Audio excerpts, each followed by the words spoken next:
Hey, welcome back everybody. I'm Scott with Off-Grid Stoves and More.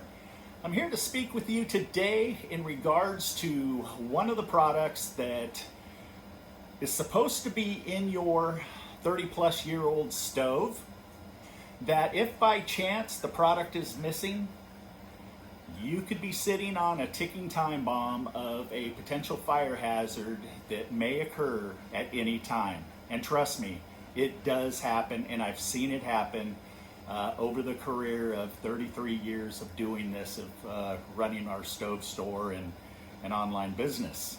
The insulation blanket that most of you probably have no idea where it's at or that you even had it. This insulation blanket is designed to keep the heat that radiates off of the back of the firebox, which is the highest temperature part of your stove, where the flue gases run over your cast firewall, bypass your heat exchange tubes into your horizontal chamber.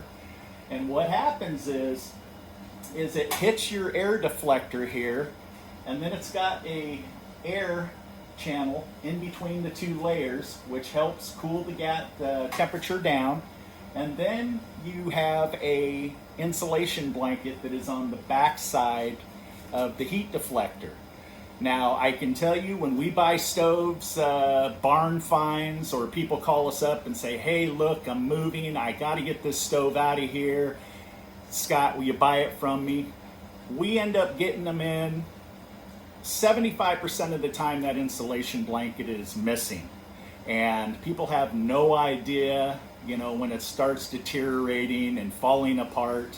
Insulation blankets, can normally last 20 years or longer. But again, this stove is, 30 years or older, depending on which model you have. So everything ages and deteriorates over time.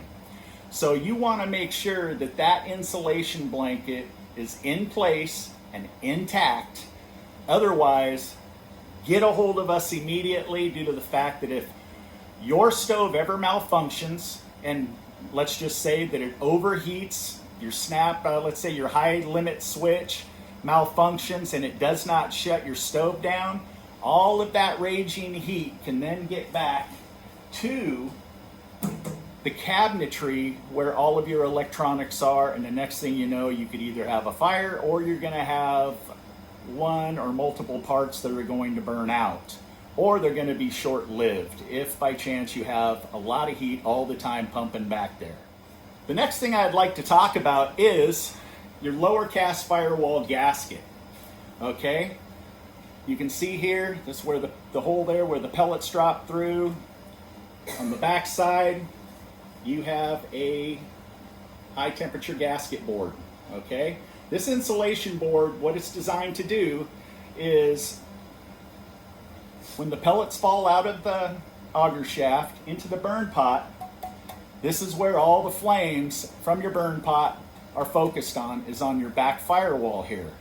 Now, if you do not have this insulation board, it will radiate too much heat into the heat chamber where your heat tubes are, and it can then trip your high limit switch. Always make sure that your gasket board is intact, and if it's missing, call us immediately and we'll shoot one out to you. You do not want to mess around with the Austroflamm and trying to operate it when it's not being used according to factory design and specs.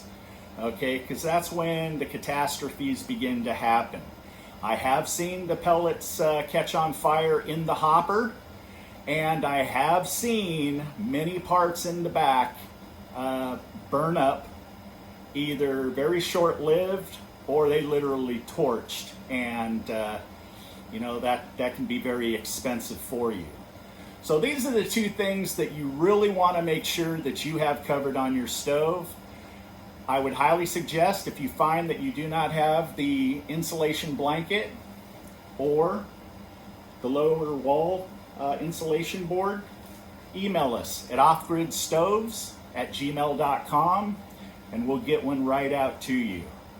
You know, they're saying this year we're supposed to have a really cold winter throughout the US, and people are going to be keeping these stoves cranked up on high. Why take any chances? Just to be transparent, we do these videos because, first of all, there is no professional information out there of people that are helping the thousands of Austroflamms that are having problems. So what we look for in return is, if we put the time into helping you, and literally, I had a gentleman I've spent hours on, and he went out and he saved himself $5 on a part from an individual that sells just a gambit of parts, not necessarily Austroflamm, and he then came back to me and he said, "Hey Scott, I got the part now. What's next?" Is the other vendors out there cannot answer questions if you have problems on taking apart or reinstalling parts, and that's where we come in. So all we ask is, if by chance we put time and assistance into keeping your house nice and warm and keeping mama happy, please, help us out. Buy some parts from us. Alrighty? You guys stay safe out there. We love y'all. Peace.